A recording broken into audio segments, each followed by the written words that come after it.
नमस्कार, आप देख रहे हैं झलको बीएमआर, जहां इस वक्त की सबसे बड़ी खबर तृतीय सैनिक शिक्षक भर्ती परीक्षा को लेकर आ रही है। आंसर की से बोर्ड ने कमाए लाखों रुपए। बोर्ड की जेब में 30 लाख रुपए गए हैं। परीक्षार्थियों के मुताबिक यदि किसी पेपर में 6 से 12 तक % की आपत्तियां लगाई जा रही हैं, तो ये पेपर बनाने वाली एजेंसी की योग्यता पर बड़ा सवाल खड़ा करती है। दरअसल अब हिंदी के पेपर के आंसर की के 6 से 12 सवाल पर खड़े हैं सवाल। ऐसे में बोर्ड की जेब में 30 लाख रुपए भी ऐड लिए गए हैं। आरएसएसबी की ओर से 25 फरवरी से 1 मार्च तक हुई रीट भर्ती परीक्षा की मास्टर आंसर की का ये मामला दरअसल इन दिनों सवालों के घेरे में है। राजस्थान कर्मचारी चयन बोर्ड और से कराई गई तृतीय सैनिक शिक्षक भर्ती परीक्षा को लेकर आंसर की जारी की गई, जिस पर आपत्ति दर्ज कराने के लिए 22 मार्च की मध्य रात्रि तक का समय था। इसके लिए प्रति % आपत्ति दर्ज कराने का शुल्क 100 रुपये रखा गया था, जिस पर बढ़ चढ़कर अभ्यर्थियों ने अपनी आपत्ति भी दर्ज कराई।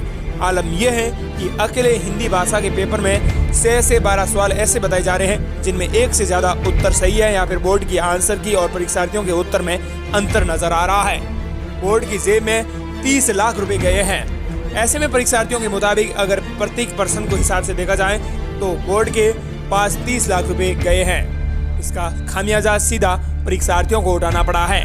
दरअसल यदि एक अभ्यर्थी औसतन 6 प्रश्नों पर आपत्ति लगाता है तो प्रति % 100 रुपए के हिसाब से 600 रुपए फीस भरनी पड़ती है।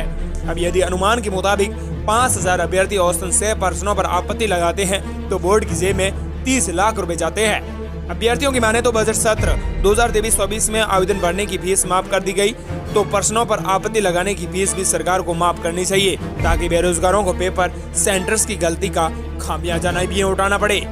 ऐसे में अभ्यर्थियों ने ये सवाल खड़ा कर दिया है राजस्थान सरकार और तृतीय सैनिक शिक्षक भर्ती परीक्षा कराने वाली बोर्ड के खिलाफ। इस सरकार के इस सवाल से आपको बता दें कि अभ्यर्थियों को कोई बड़ा फायदा तो नहीं होने वाला है।